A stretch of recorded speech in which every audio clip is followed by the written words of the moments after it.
reality podcast with Michael and Teresa. Today, we're talking The Traitors US Season 3, Episode 7. For anyone who hasn't watched the show, there are massive spoilers ahead. In today's episode, we cover how many times can Gabby use literally in a sentence? Like, literally. Okay, the new Traitors drinking game. Take a shot every time Danielle cries or shakes like a leaf. We get invited to a red wedding. Who will survive this massacre? And lastly, Boston Rob. Oops, he did it again, but this time, it's Britney Bitch. If you missed episodes, you can catch all the action on your local streaming services. The Traitors US Season 3, Episode 7, breakdown, coming up. Wow, so, Boston Rob, my guy, the Godfather, R.I.P., he goes. Massive player, massive scenes, but it comes to an end. You live by the sword, you die by the sword. What do we think of his gameplay? It's been very exciting. So I'm really excited that they had him in this season. I think he's a terrific player. He has a lot of balls, when he plays. All the iconic moves he's been a part of or even executed. He got out Bob the drag queen. Yeah. He got out all these very strong players like Wes, Derek, Bob Harper. Yeah, he's an incredible player. What do you think? Yeah, you can see why he is regarded as such a strong gamer and such a strong game player, but also the flaws of his gameplay also were quite apparent. As I said, he lived by the sword and so he died by it. I think the writing was on the wall after he went at Bob so hard. Going at him that aggressively with that much conviction, it was just such an obvious traitor v traitor move, and the other players read it very quickly. He made some mistakes along the way, but he also gave us probably the most exciting and dramatic moments of the season. So, all in all, an amazing game. Yeah, and he's so good at the round table. I'm just in awe of his debating skills. Yeah. I feel like for me, if you had to put me at the round table with someone, I would probably be very flustered and get very nervous. But he did it really well, and I think that's how he actually, to be honest, I thought that he would actually have been banished a lot earlier, but he's actually survived. And yeah, great. I think the show would be probably maybe a little bit more dull, without him. Yeah, but then again, maybe it's a good thing. Maybe now Danielle and Caroline, they can really start to play their own game. If anything, I think his performance at the round table was a little bit overwhelming. And so we're just going to have a quick chat about where Boston Rob did well and where he went wrong. Yeah. Okay. And I think the first step that he made wrong was with in taking down Bob the drag queen. Obviously we touched on the aggression and conviction that he showed. It was a little bit too assertive, and I think it raised red flags. Yeah. On the other hand, the other thing that he didn't do so well was he didn't regard his fellow traitors well enough. He didn't respect their opinions. Yeah. He didn't value their contributions. Yeah, I think there were quite a few times when at the Traitors Tower afterwards, a banishment, I felt like it was always his choice. For sure. And I felt like maybe Danielle and Caroline probably are well, when do we get a turn in deciding who gets murdered? Yeah. It really was a point of he killed the fellow alpha, and once he got rid of that, he was running the tower. And it was only a matter of time before Caroline and Danielle, two very strong players, were not going to tolerate that anymore. And so that was a glaring weakness I felt where he went wrong in his gameplay. The other thing that I think he went wrong is that he played this survivor, right? And that's not a diss at him, because that's what he does. He's literally the professional survivor player. Yeah. He's played it 5 times. But in Survivor, you build alliances and you take out the strongest player as soon as you can. And you become the alpha in a majority tribe. Yeah. That's sort of the approach. In the Traitors, that's a death sentence. Yeah, I think you kind of have to lie low. Yeah. The very good traitors we found have actually lied low. Yeah. Been a friend to everyone. Haven't actually played very aggressively because they can't get, because when you do play very aggressively, you get picked out. Exactly. Yeah, he was too aggressive and he forgot to be innocent in all of that because when you act like a killer, a mass murderer, guess what? You don't look like an innocent person anymore. And he forgot to act innocent and naive. Like a scared faithful. Yeah, a scared faithful. Yeah. He forgot that, hey, an innocent person doesn't stare down people across the round table, doesn't act aggressive, doesn't glare at people with this intimidating stare like, vote my way. Or, I thought he was going to run his finger across his throat. He was really domineering. Yeah. And quite intimidating. And intimidating. The other thing I was going to touch on was the kill order. The way that he just knocked out Bob Harper, Wes, Derek, Bob the drag queen in quick succession was crazy to me. Yeah. It was so ballsy and daring to kill the four biggest players straight after they mention your name, and it was so Survivorish, but where you don't have to hide your moves. And if anything in Survivor, you want to show your big plays, but in the Traitors, it was obvious that he was doing this move over and over again, killing these big players who were threatening him. And the second thing is, these are players that you banish, you don't kill. Do you know what I mean? Yeah, right. He went for the murder on these players when they didn't necessarily need to be murdered. Well, he did say that. I mean, like say with Derek, like Bob Harper, he can actually use this excuse as in like, well, if this actually puts a target on me, why would I do it? Because it actually makes me even more of a target. Yeah, and it works both ways, that logic, because it's a double-sided logic where it is an obvious move, too obvious in a way, but in itself, the simplest solution is often the best solution. Yeah, that's true. Occam's razor. And so, it's an obvious move, but it preserves your safety because you're taking out the biggest threat to you.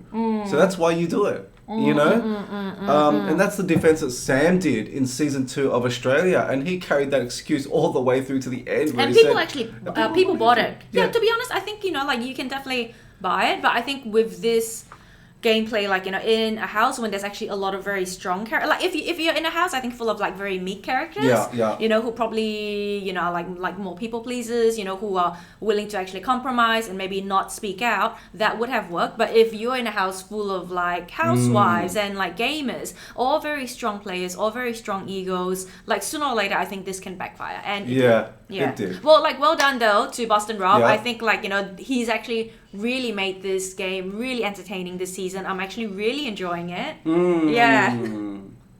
And how about the tower? So shall we go to the tower now? Okay, so now back at the tower. So what's happened is Caroline and Danielle are going at each other's throats. So Danielle has actually started planting seeds against Caroline. Caroline found out. And oh my god, it's traitor versus traitor. Yeah. Danielle is acting like that friend that you go out with, right? And you keep on asking, what do you want for lunch? And she says, I don't care. And then you say, oh, okay, how about pizza? And she says, no, I don't like carbs. Okay, how about burgers? Oh, I'm not on my cheat day yet. They keep on asking her, I know. What move do you want? And she says, I couldn't care less. Okay, Britney? No, can't be Britney. Dylan? No, not Dylan. Derek? Well, you do care less. But you just don't want to say it. You just don't want to say it. Because you don't want to be perceived as being the bad person. Exactly. You're the worst kind of non-contributor you can have. This is just peeing off people because you're not contributing anything positive, but you're negative about every other idea that is in the house. And so you can see the frustration that the other two have. And it almost seems like they're not actually going to come to a conclusion, or to a decision as to who they're getting murdered. It was edited to make it look like they were not going to come to a consensus and they weren't going to have any type of agreement and that no one was going to get killed. Because even Rob says, what happens if we can't agree? Does it go through? Does it roll through as a mulligan? No one dies and we just go to the next episode? So, to recap, the shield situation. Okay, so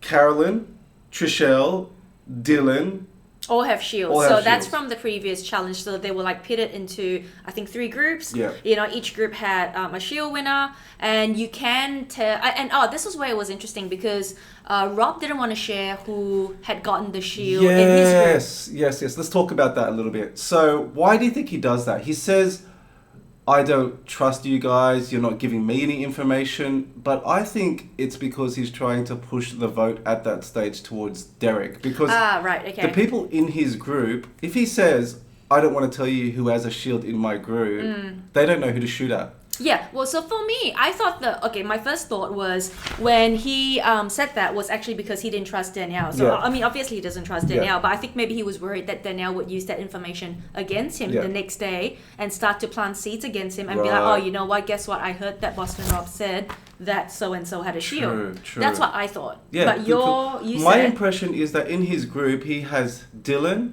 and Ciara. Yeah. And Wes. He has Wes, who got banished. Wes is banished, so left in that group is Dylan and Ciara. Both of his strongest allies. He doesn't want anyone to shoot down those two, I think. And so he, rather than telling them who has the shield in that group, because then they would kill Ciara, who's all for Rob, he doesn't want them to kill Ciara. So he says, I don't know who has, I'm not telling you who has the shield. Well, but that said, he did, when he was suggesting people to murder, he did bring up Dylan's name and Ciara's name as well. Do you think he was just saying it to throw out names to get a reaction? Maybe. Rob is smart in that way, and that's what I'm going to miss about his gameplay. He plays 3D, 4D chess, while the others are playing checkers. What is 4D? I don't understand. What is this thing called 4D? Chess hard. or gameplay? Yeah, everything is 3D. What is the 4th dimension? Yeah, I don't think you can play 4D chess. Because Derek has said he's playing a 4D game, and I'm like, what's 4D? Okay. The only thing, the only Viewers, realities I if know. you can help us out with 4D chess, please tell us, what is 4D chess? Can we really play a game in 4 dimensions? Yeah. I mean, to me, 1D chess is enough, okay? I don't need to be that smart, okay? But I do think he was trying to protect Dylan and at least his gameplay. Right, yeah. okay. But then, Danielle makes a concession and reasons, she needs to leverage back trust. Yeah, so she's willing to throw out Derek. Yeah, so I think, because she let slip that, in her group, Derek is the one that, Derek doesn't have a shield. Yeah. Oh, no, sorry. They're in different groups. So Derek is in a different group, but Derek told Danielle that he doesn't have a shield. Yeah, and she lets that slip in the Taran. Yep. Yeah. So, we get to breakfast the next day. I guess. Any more turret talk that we want to cover? I think we get to the breakfast the next day, right? Well, I think we were gonna... No, let's go to breakfast. Okay. Breakfast the next day. And what we're going to talk about, Ivar and Britney. My goodness. So I think Britney was saying Ivar kind of seems like a piece of furniture. He's just there. He just brings tea. There's not really much point to him. And at one point, I think she kind of gives him this look, which is this look of contempt. Contempt. And, I've read this book where the 4 horsemen of divorce, the first one is contempt. If you ever see your woman looking at you like the way Britney looks at Ivar, things aren't going to go well. That's contempt, what's that look? I'm trying to do contempt, but I think I'm just finding you too funny. I'm finding you too funny. Yes. So maybe at a different time, maybe later on. And then later, Gabby literally, Britney says he's like a piece of furniture, and then Gabby comes in moments later and says, oh, Ivar, I thought he was going to go home yesterday. He's not even there. It literally reconfirms the point that he's just furniture. I know. Oh, poor Ivar. I know. He seems very, very sweet, though, and I'm sure he makes a very, very good cup of tea. All these British, he's got to. Yeah. I think just in this room of massive personalities, it's easy for anyone to get overshadowed. And I can imagine, maybe in the royal family, he might have been, maybe the flashier, louder person. Yeah. Because he's kind of an outlier. But when you're in a room full of reality stars, you just kind of probably mute down your aura or something. Yeah. Oh, my poor Ivar. Anyway, Danielle showing cracked symptoms. What do we think of Danielle showing cracked symptoms? Because she started to cry when they found out that Derek got murdered. Yeah. Yeah. Okay. So I don't know. I feel like she's really overdoing it on the crying. Like she's cried so many times. No one else has cried. I mean, she cried when when she got left on the pontoon, in the first challenge, and no one waited for her to like have lunch. Yeah. I think she cried when, I think one of the first people, she cried when Bob the drag queen got She cries all the banished. time. Yeah, she cries so much. She so cries often. she's shaking or crying in literally every scene we see of her now. Yeah, okay. So, do you think it's real or it's like just fake crocodile tears? Ugh, it's fake. To me, this time? Wait, because every I know... time. I think she has some emotion, but then she turns it into something else. So she's able to like... manifest her tension into Right. something else. And I think she genuinely thinks that this is a good performance. Yeah. That will make her look more faithful and more genuinely emotionally hurt. But she doesn't realize the biggest mistake of novice actors is overacting. Oh yeah, or actually like just behaving differently from the group. Yeah. Yeah. Had she just said, "Oh man, Derek, oh that sucks.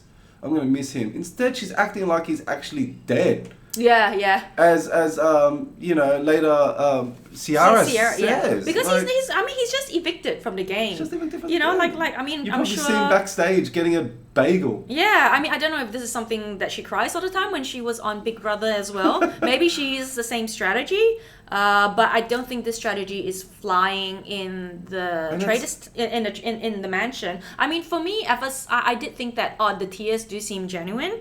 I think she feels guilty for not being able to save Bob the drag queen. Yeah. Okay, so I think there were some tears that okay. are definitely not genuine. Yeah, let's talk like about she can bring out the waterworks. Yeah. But when Bob the drag queen got banished, she was genuinely very upset. With Danielle, I feel like she needs very solid people that she can trust. Yeah. And if those people get evicted or get Removed, she starts to become like emotionally a little bit unstable. Okay. Because she starts like shaking. We haven't seen her shake before, but ever since like Rob has come in, Bob has been evicted. I think that's a good point. She's got a lot of tension.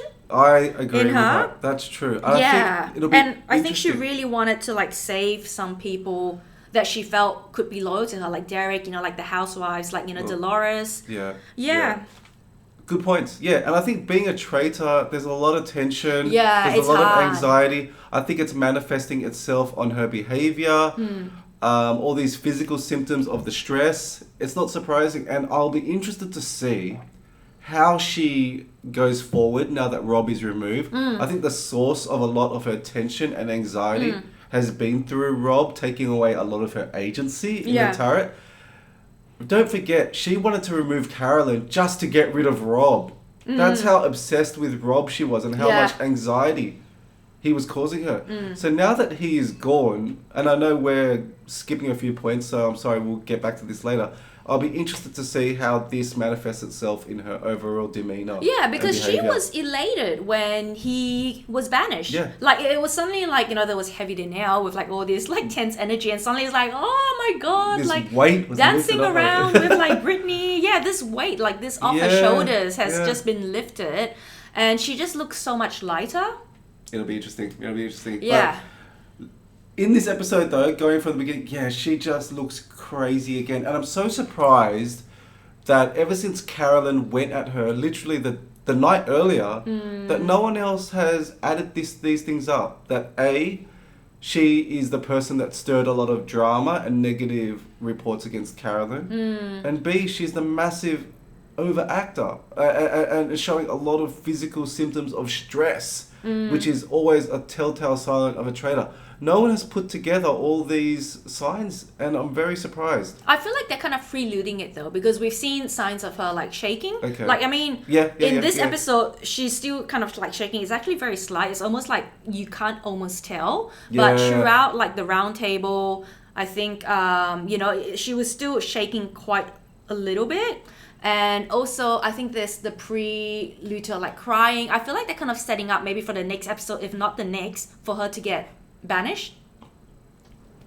Is it like this? Am I shaking? Can you tell? You can sort of tell, but you can't tell. Yeah.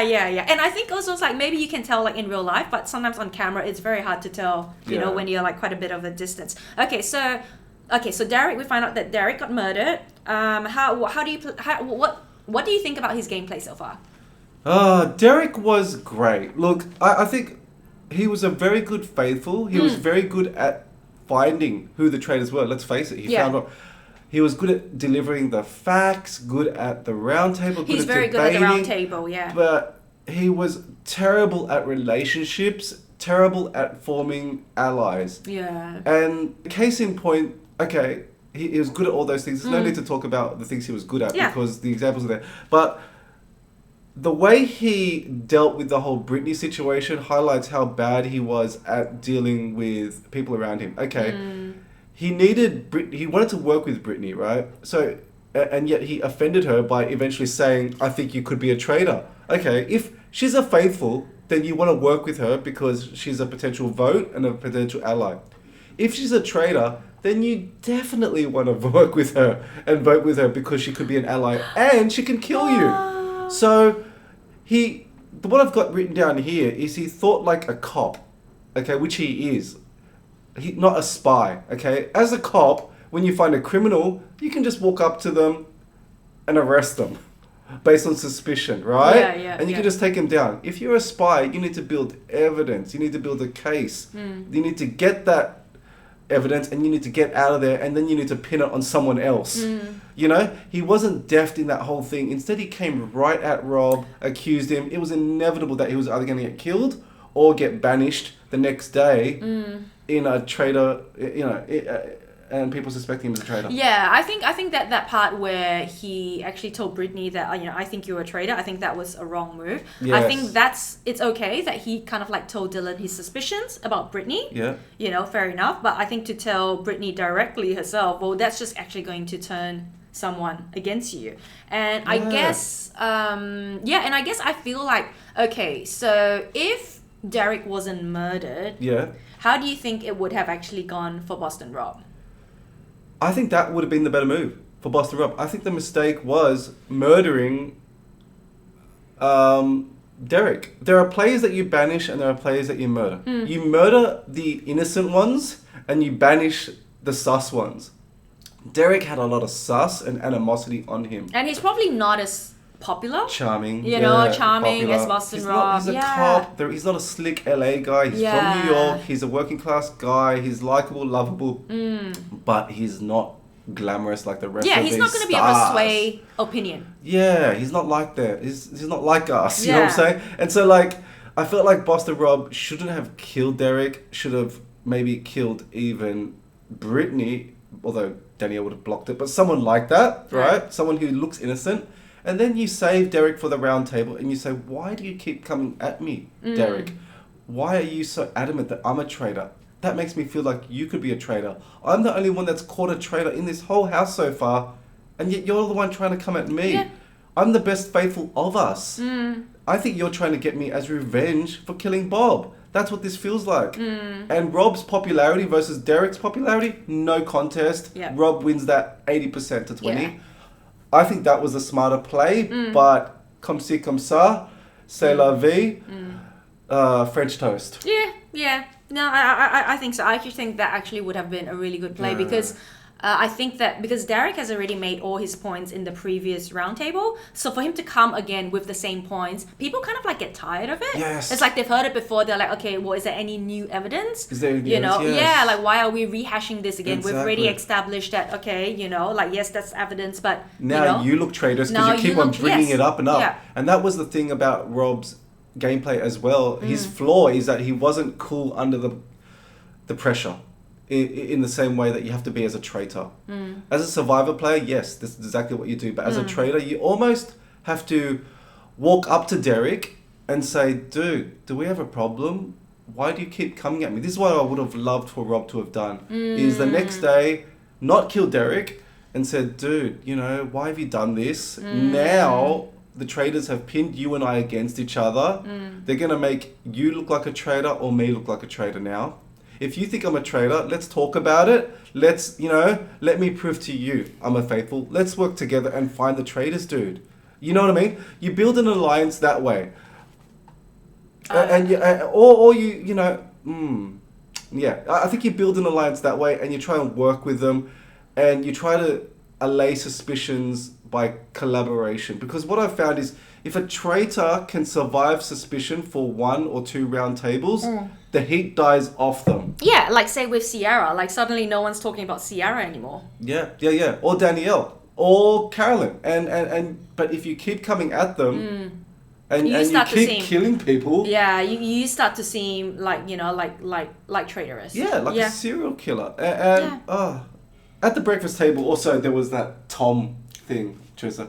Poor Tom. Okay, Tom comes out like an extra in Pretty Fly for a white guy, wearing a full b-boy hip-hop get-up. All the women look at him like, ew. Oh, poor Tom Sandoval. I feel sorry for him. Like he's actually very, very likable. He's funny. He's hilarious. He's kind of... I find him endearing and cute, but you can tell the women are just ew. You know, every time he comes into the room, that's more contempt. Right? What they are feeling for him is more contempt. I know. I mean, like, even like with Chriselle saying like, oh my God, if I was in the Traitor Tower, you know, who's the first person I'll get rid of? Yeah. It's Tom. To be honest, I think that should be her defense every time, because someone's like, Chriselle, I think you're a traitor. And it was like, no, trust me, because if I was up there, the first person I would kill is Tom, and he's still right here. Oh, the women are so hard on him, right? And then him coming out dressed like a boy with all these amazing outfits, and he's dressed literally like a 14-year-old. You can just tell them, you can just see on their faces them looking at him like, ew, how can any of us take you seriously? You dress like my son. Well, he dresses kind of extreme. I mean, one minute it's like, English Pesky Blinders aristocrat. Peaky Blinders. Yeah, Peaky Blinders, sorry. The other one, it's like, like he's in a hip hop video. Yeah. So you can all tell it's just kind of, I guess it's just kind of for fun, and, like probably just for like a the costume. Stylist is having a lot of fun with Tom, as are we. And Rob, as predictable, he says, I'm being framed, but as a performance it's too stoic, not real enough, not sensitive enough. He's not showing enough fear. He's just like, you can tell I'm being framed here.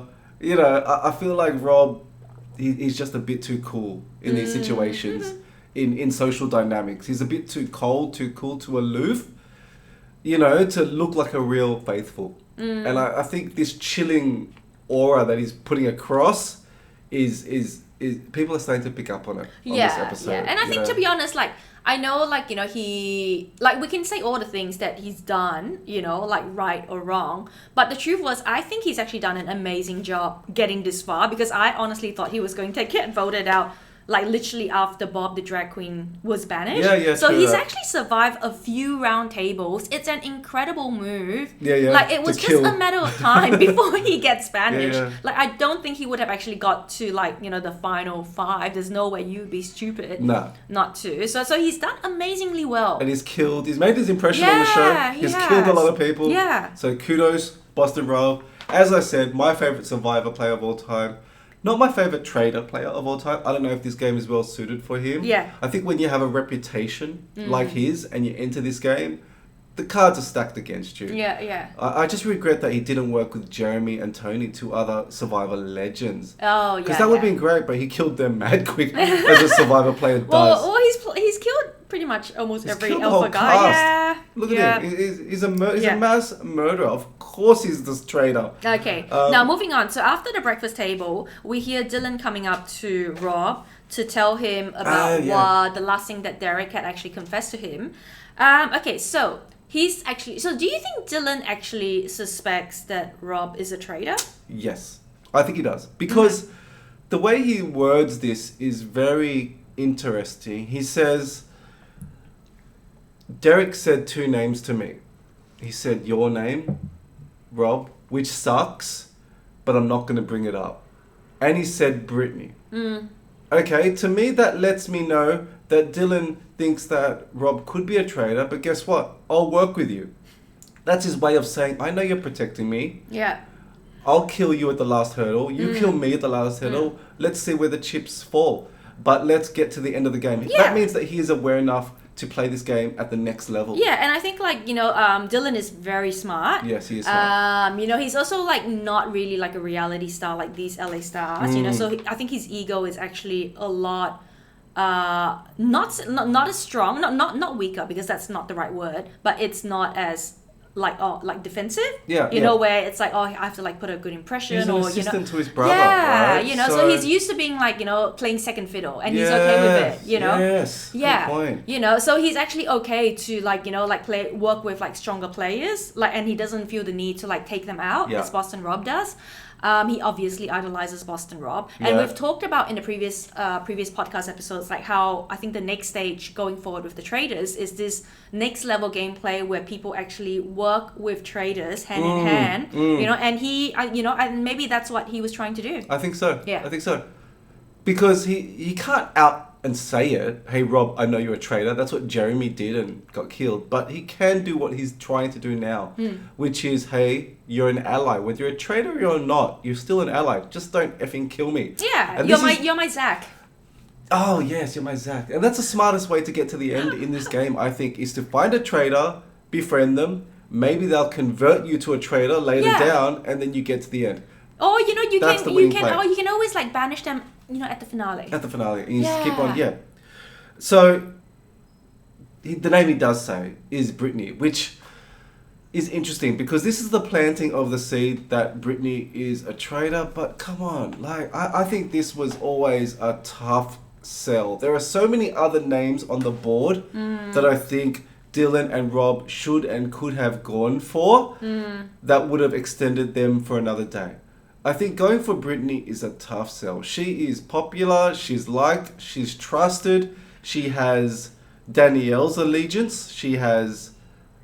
All the women seem to get along in this house. Yeah. Let's face it, right? So you need to somehow turn the women against each other, which isn't going to happen. You're more likely to go against Tom, Iva, or even Danielle. I think those names are more like... Sam. Those names, even as faithfuls, are more likely than Britney as a traitor.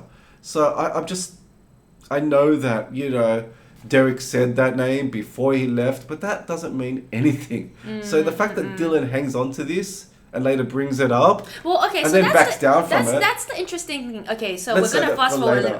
Okay, I reckon we should say that. I think we should say it now. Okay, let's say it now. Okay. Otherwise, I'm going to look at you with so much contempt. Okay, go.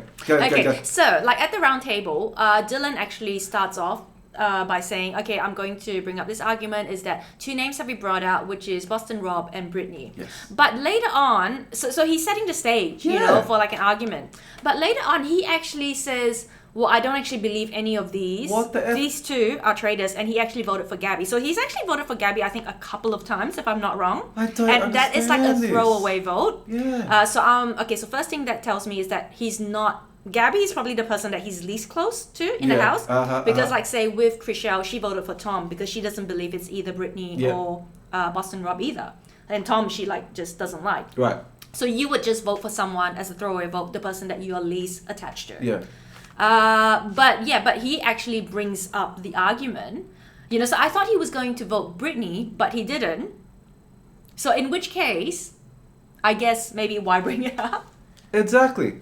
You're the one that goes into the round table and says, okay, I'll start this, guys.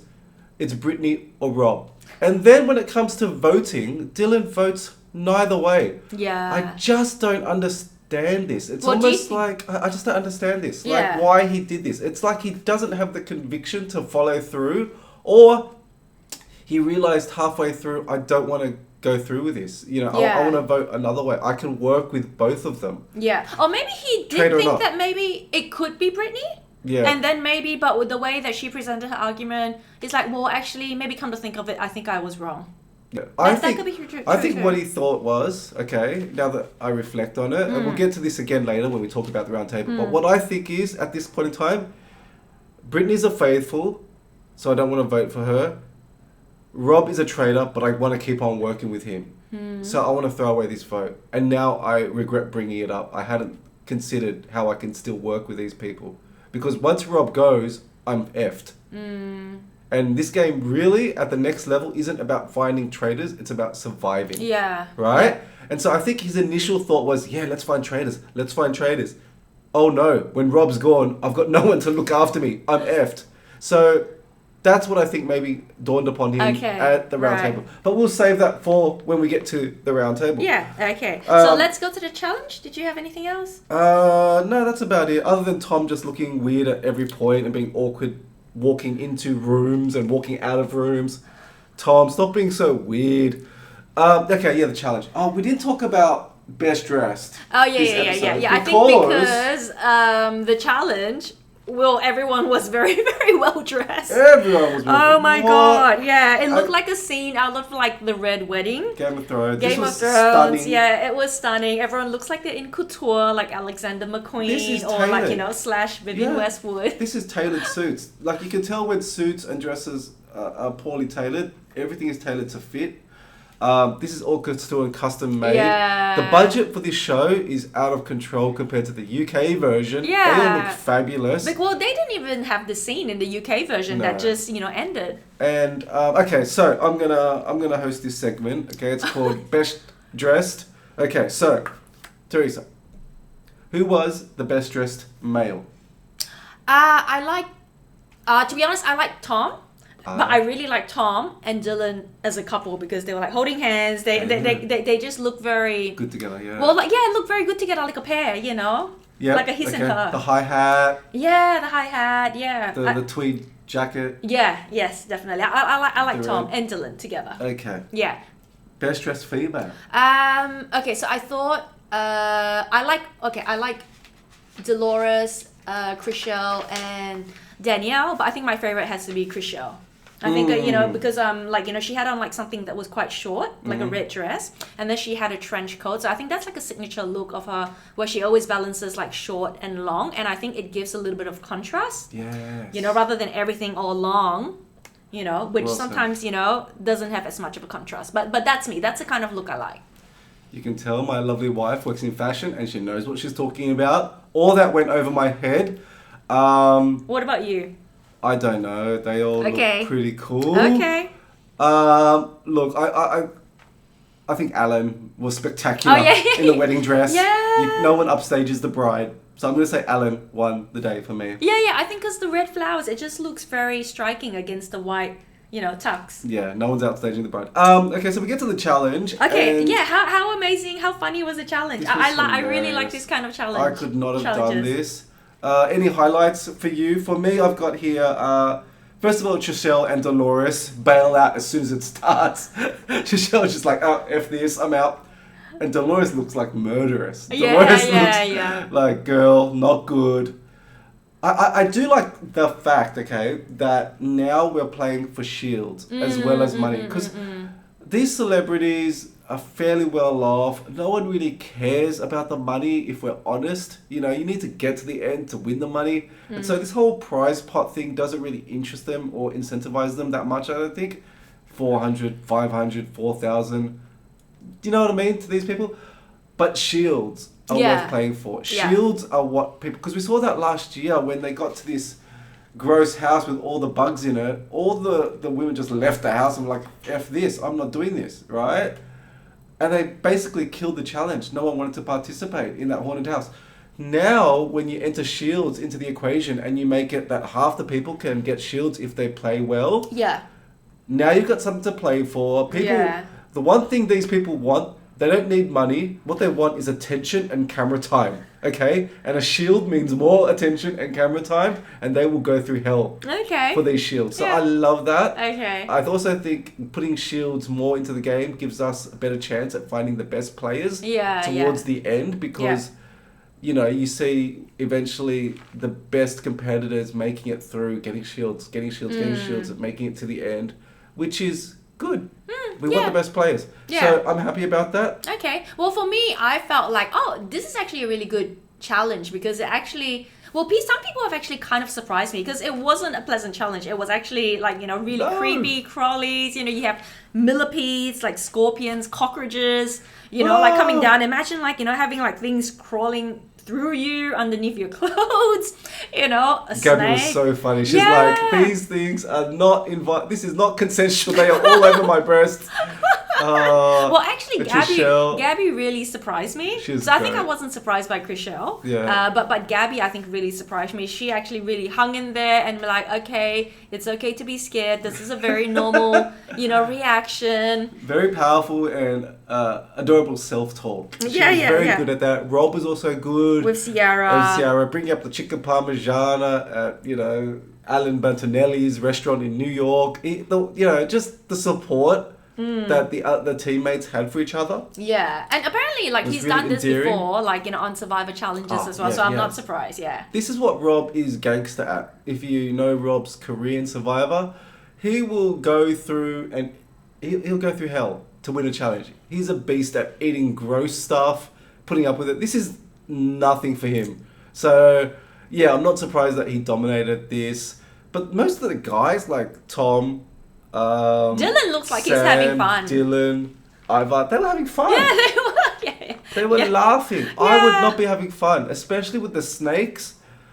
Oh, is that the one that would creep you out the most? Yeah, I think that would make me suffer. Okay. I'd have struggles with snakes. How about I you? wouldn't have a problem with snake because I've held a snake before. Yeah. I actually find them quite fascinating. But I think the one where you have all the cockroaches and maggots falling on you, I think getting in between your clothes, that would be really hard. Or putting your hand through the ring. Trying to find the ring. Yes. Although we do have a worm farm and we've handled worms before, but a lot, it can be But I think overall, I think I would probably be a little.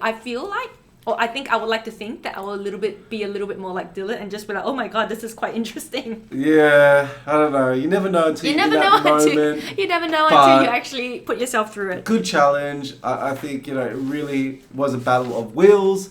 And, surprisingly, a lot of the teams did really well too. They didn't freak out. I think, I think most of the teams got to the playoffs. They did. Trishelle and Dolores bailed out early. Most of them stuck through it till the end and had to find the ring to get through it. So yeah, and also imagine so all of them are dressed up so nicely. All the clothes look expensive. They're very nice. Yeah. So the budget would have been so big, to be okay, we're gonna dress you up in the nicest, and then we're going to put all these cockroaches and stuff off you just so that we can quickly dry clean them and get you back into them again for the funeral scene. Yeah, crazy budgets, crazy poor cleaners and stylists. So who got the shields? Sam, Ivor, Rob, Ciara, Danielle, and Britney.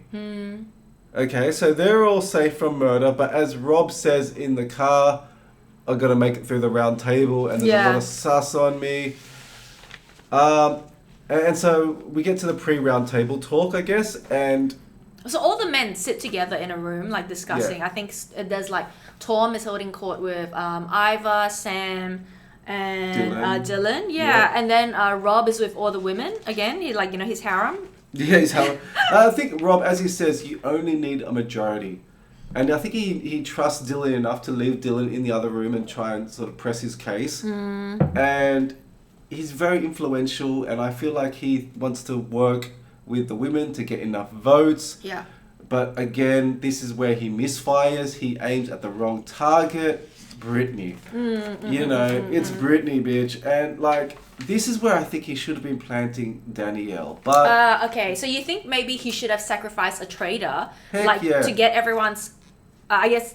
everyone's attention off him. For sure. Right. For sure. Because it's been 3 kills since Bob the Drag Queen. And he's been super influential in the round table. The name that Rob has said at the round table has gone home every time, almost. Be it Nikki, Wes, and then the 2 murders. He's been connected strongly to all these murders. He played such a big game that he needed to sort of back off and at least get a win here. I just don't see how he could have played through this, actually playing this scale of game.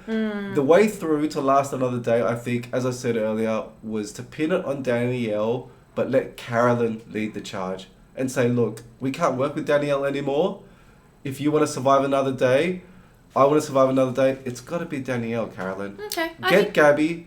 We come across looking like faithfuls again, and the sus is off me for another day because I caught another traitor. And they can all say, well, maybe you're a traitor catching other traitors. Well, at least I am catching traitors. Yeah. Because the faithfuls aren't catching traitors. Yeah. So they'll keep me in the game. Yeah. And then what you do is you recruit the people who are most sus on you. So maybe you recruit a Derek. You recruit a Tom, after you've killed Danielle. Yeah. And that's how I think Boston could have stayed in here for another day. But the writing was on the wall. There were about 50 ways to die and maybe only one way to succeed. I think in this scenario.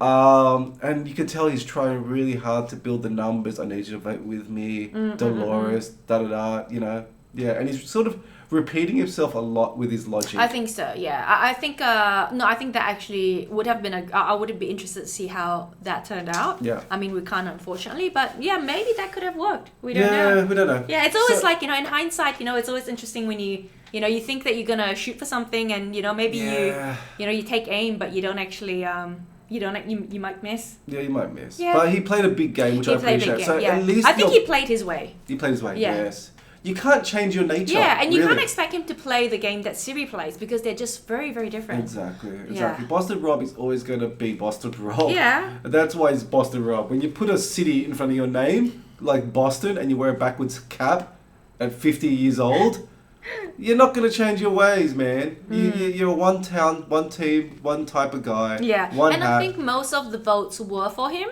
Yeah. Just a couple of votes. I think Trishelle, Dylan didn't vote for him because they're quite close with him. What did you think about... Okay, so I gotta confess, I think when he went up in front of everyone and he confessed that he was a traitor, I kind of actually expected that maybe he would have a more of an exit. Yeah.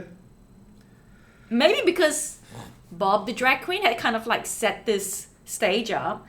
Wes had this very big exit as well, but in an opposite way. Yeah. I actually thought Boston Rob, he was just gonna go on. It's put on a performance. He's not that much of a show pony, I don't think. But yeah, I did think he was gonna maybe take a shot at Danielle for betraying him. Right, okay. I did expect that.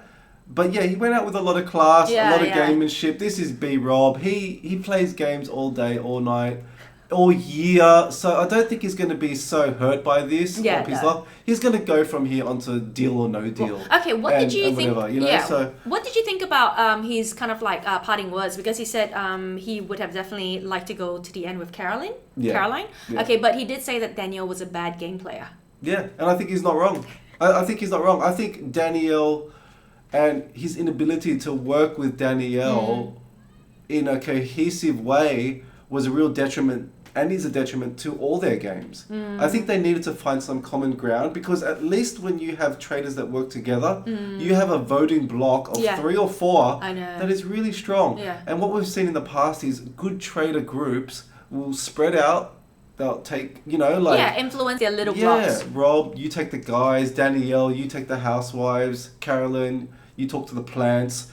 And the 3 of us will spread our influence throughout the house, right?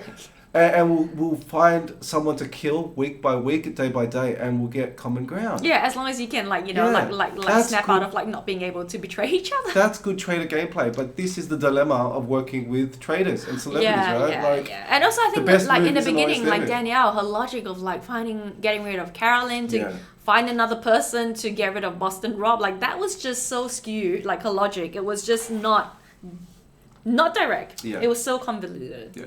Let's chat more about the round table, because I've got some things I want to go over. Okay. So, as I said before, Britney is someone you murder, not someone you banish. Do you know what I mean? There are people you banish and people you murder. Okay, so people you murder: Gabby, Ciara, Britney. Okay? What? People you banish are people like Derek, Wes. Yeah. Tony Vlachos. Do you know what I mean? People with sus on them, you murder. So the fact that he went at Britney felt uncomfortable for the whole round table. I felt this whole round table, this was a really uneasy round table, I felt. And I could feel the energy just against Rob the whole way. And he was he repeated his approach a lot with Britney. It was the same case that he used against Bob and the same case he used against Wes, where what he does is he builds a case and he says, okay, the killer could be one of these three people. And who can pull this off? Who has the skills? Who has the social skills? Who So has kind of the like building them up. Yeah. Yeah. And that could only be one person. Bob, Wes, Britney. I think the first couple of times this approach was effective, but the fact that the round table had heard it time and time again, and now it was on Britney, I think it was starting to come across a little contrived, a little old, and its power had worn off. Yeah. So you're saying he needed to find a new way to present his case? I think, he needed better relationships and needed someone else to present it for him. Yeah. And say, Dylan, let's go for Danielle today. Can you lead the charge? I led it for Bob against you. But, we're discussing too many hypotheticals. That was never going to happen. But I just had a note there on that. The other thing I had was Tom has that long eye stare look at people that makes everyone uncomfortable. So I think with Tom, I feel like this was the moment where he finally felt vindicated. Yes. Because I think maybe sometimes he feels like no one really takes him seriously. He's not respected in the house. The women give him contemptuous looks. They do. They look at him like he's peeping Tom. And this is from day one. He's been giving people side-eyes glances. He's the kind of guy who gets caught looking at cleavage because he's just having a long-off stare and then realizes, oh my God, I'm looking at their boobs. Like, he'll just be like, oh, I wonder how I got to feed my cat, got to feed my dog. Oh, I'm so sorry. I didn't realize I was He's that kind of guy, right? Where he's just always in the wrong place at the wrong time, I feel like. I don't know why you would think of this or why this. Okay. And I feel, no, my point is just that the women just don't like him for whatever reason. And sometimes it's not fair on him. But he just gets caught in these social situations. Well, okay. Well, anyway, apparently this has changed because finally he feels like, yes, I get it right. Boston Rob is a traitor. He gets all the respect that he has been longed for. People are like, well done, Tom. And he's like, yes, I was good, wasn't I? Not graceful and gracious in accepting the compliments either. But so again, Bob's big mistake, killing 4 people on the row. And what Tom said was really good in his closing argument. He says, how stupid would we look if we let Rob go after 4 people have named him, or 5 he says, but it's actually 4. 5 people have named him and then died straight away. And then we keep on coming back to this round table and keep on letting him get away with it. Yeah. And I think that was the closing argument, to Tom's credit. That was just too much evidence, I think. Really, and I think he really rounded it up well. Yeah, he really rounded it up well. Good on you, Tom. We hope you don't get... I was going to say we hope you don't get murdered. Who do you think is going to be murdered? So we have, I think, Tom... We have Dolores, we have Chriselle, Dylan, and Gabby. Okay. Oh, and Caroline, but she doesn't count. Okay, so who is going to get murdered? I think Dolores or Chriselle. I think Dolores or Chriselle. I think, as I said, you kill the ones who won't get banished. And I think those two are such strong faithfuls or perceived as faithfuls that you kill them while you can and you disrupt the house.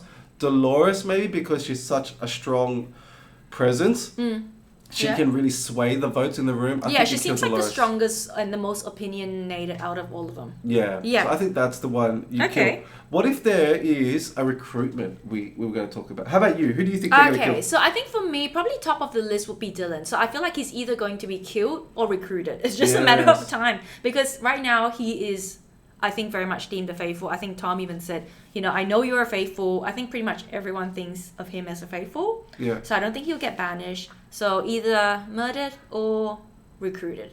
Okay, who else could be recruited?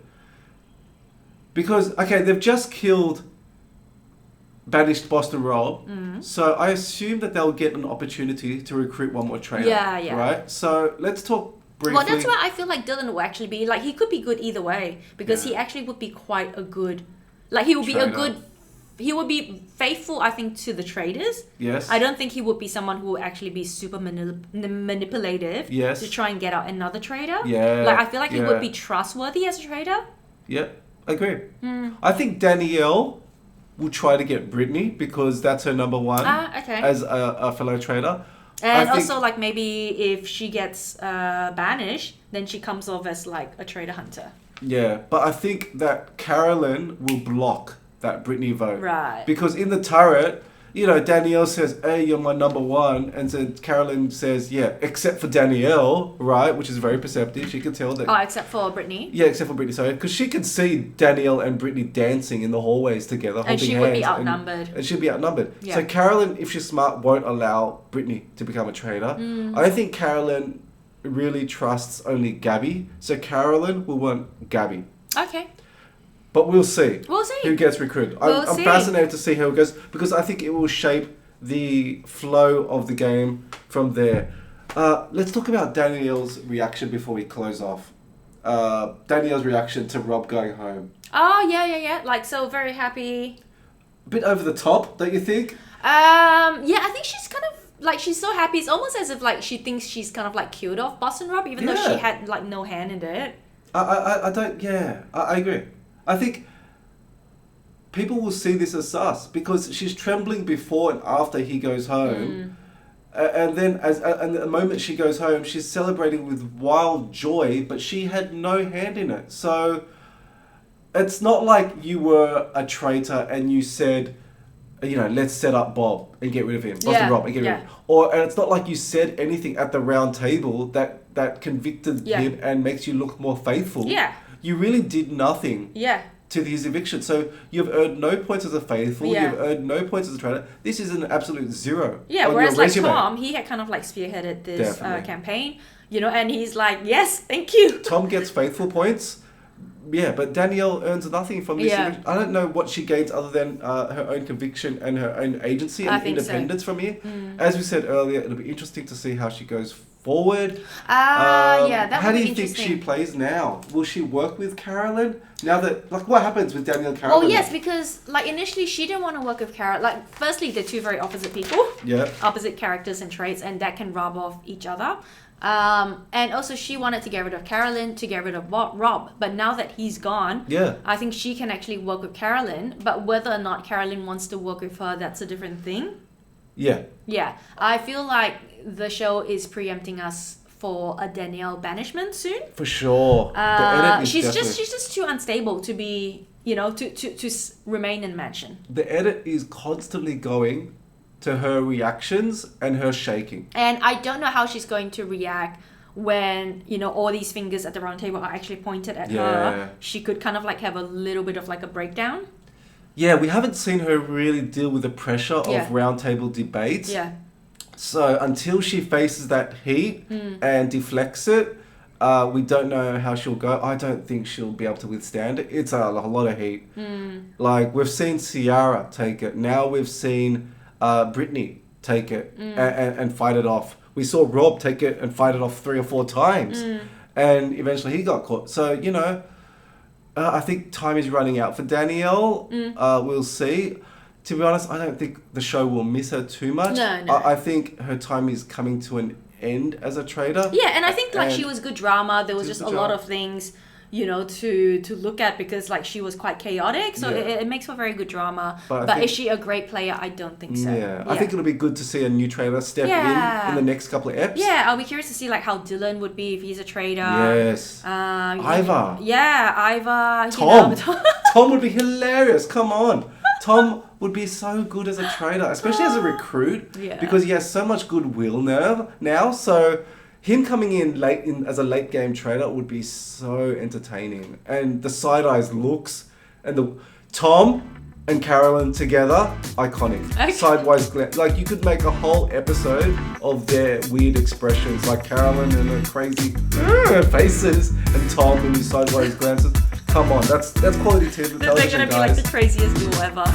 I can't wait to see it. I want more of it. So are we going to wrap up there? Yeah, so guys, thank you so much. This is a wrap up and thank you for listening to the show. This is the Recreate Reality podcast by Michael and Teresa. You can find us on Recreate on TikTok and Instagram. That's WRECK.CREATE, where you can find funny short clips of what we've talked about. Okay, so Is that a lion dance? we're in Singapore. That's a lion dance. Wow, that's our cue. Yeah, that's our cue to like log off. We'll be back shortly with the next episode, so stay tuned. Bye. Bye guys.